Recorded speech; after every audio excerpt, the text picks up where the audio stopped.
साथियों, आजादी के 78 साल बीत जाने के बावजूद सरक्रीक इलाके में सीमा को लेकर एक विवाद खड़ा किया जाता है।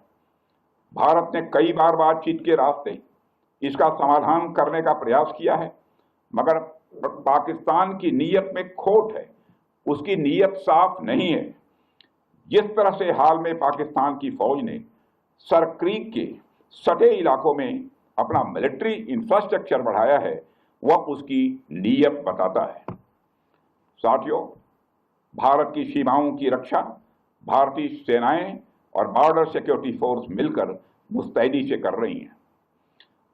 अगर सरक्रीक इलाके में पाकिस्तान की ओर से कोई भी हिमाकत की गई तो उसे ऐसा करारा जवाब मिलेगा कि इतिहास और भूगोल दोनों बदल जाएंगे मेरे साथियों। और 1965 की जंग में भारत की सेना ने लाहौर तक पहुंचने का सामर्थ्य भी दिखाया। आज 2025 में पाकिस्तान को याद रखना चाहिए कि कराची का एक रास्ता क्रीक से ही। साथियों, ऑपरेशन सिंदूर के दौरान हमारी आर्म्ड फोर्सेस ने यह दिखा दिया कि भारत की संप्रभुता को चुनौती देने वाली ताकतें चाहे जहां कहीं भी छिपी हों, हम उन्हें ढूंढकर उनका खात्मा करने की शक्ति रखते हैं। दुनिया की कोई भी ताकत हो, यदि वह हमारी संप्रभुता को चुनौती देगी तो भारत चुप नहीं रहेगा।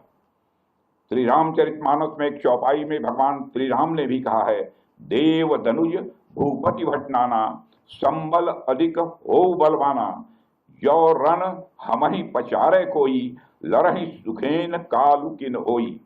मतलब वो चाहे कोई भी हो, यदि रण में हमें ललकारे तो हम उससे सुखपूर्वक लड़ेंगे, चाहे वह काल ही क्यों न हो। इसी प्रकार आज का भारत कहता है, चाहे आतंकवाद हो या किसी भी तरह की समस्या, हम सबसे निपटने और जीतने की पूरी क्षमता रखते हैं।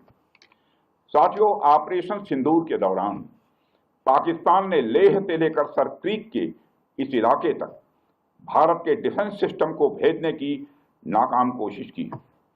भारत के डिफेंस सिस्टम को उन्होंने भेजने की एक नाकाम कोशिश की, जबकि भारत की सेनाओं ने अपनी जवाबी कार्रवाई में पाकिस्तानी एयर डिफेंस सिस्टम को पूरी तरह से एक्सपोज कर दिया और दुनिया को यह भी संदेश दे दिया कि भारत की सेनाएं जब चाहें, जहां चाहें और जैसे भी चाहें पाकिस्तान को भारी नुकसान पहुंचा सकती हैं।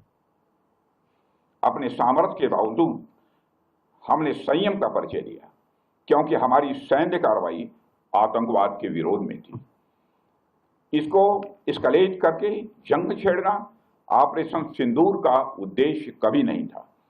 मुझे इस बात की खुशी है कि भारतीय सेनाओं ने ऑपरेशन सिंदूर के सभी मिलिट्री ऑब्जेक्टिव यानी सभी लक्ष्यों को सफलतापूर्वक प्राप्त करने में कामयाबी हासिल की है। मगर आतंकवाद के खिलाफ हमारी लड़ाई जारी है।